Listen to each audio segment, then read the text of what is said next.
right through the heels. Keep pulling the abs flat and keep dropping the weight into the heels. Feel the hips at the bottom, nothing else. You don't want to feel no strain at the glutes or no knees, not at the feet. Just the glutes and the heels. How many is that? 10. All right, good job.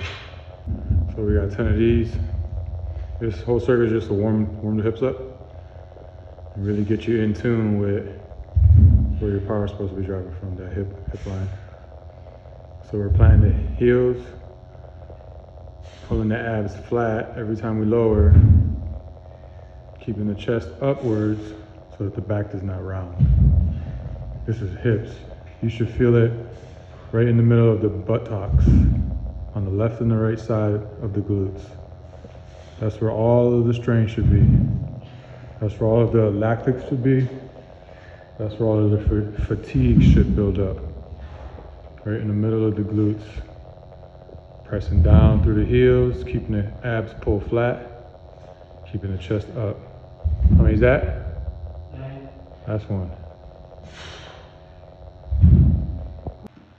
So we got regular hip thrust. This is just warming the body up. This is just feeling those glutes, feeling those hips. This is not slow and controlled because it's not heavy at all. Literally trying to move through the movement, knowing that you know the exact movement pattern here. All right, so we got 20, and then here reverse, go back on the ground, feet on the bench, get another 20, and now the angle is gonna force the hamstrings to contract a lot more. And same thing, he just wants to throw himself through the movement, get those glutes nice and warmed up. You wanna keep the knees a little closer to really just feel right there at the center of your core there. How many is that? 19. So we got a resistance band weighed down by a 45-pound dumbbell. And then we got a foot on the platform.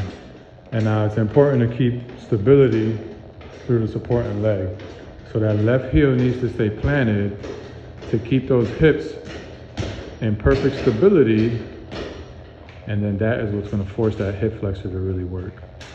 So the whole point of these exercises is to really stabilize the glutes and stabilize the hip flexors so that they're forced to work and you're not having all the quads and the biceps and all these extra muscles helping out.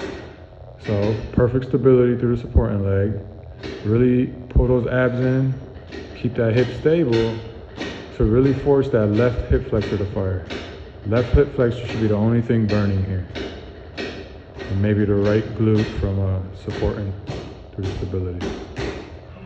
We got 20 there. All right, so with these resistance bands, the important thing is number one, that there's no slack in the band. Number two, that the hips have to be firmly planted against the ground. So when you flatten those hips to the ground, you're really gonna force that hip flexor to do what it's supposed to do.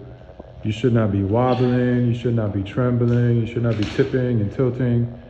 You wanna plant that lower back to the ground, keep it stable as possible, and force the hip flexor to do all the work. All right, remember, we do not want slack at the down. So if there's any slack, just have the athlete back up a bit more. Hip flexors, hip flexors, hip flexors. Very good.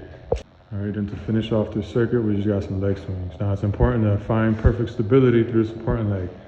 So plant that heel so that the hip is really stable, and then through that stable position, find the ability to swing the leg through the full range of motion.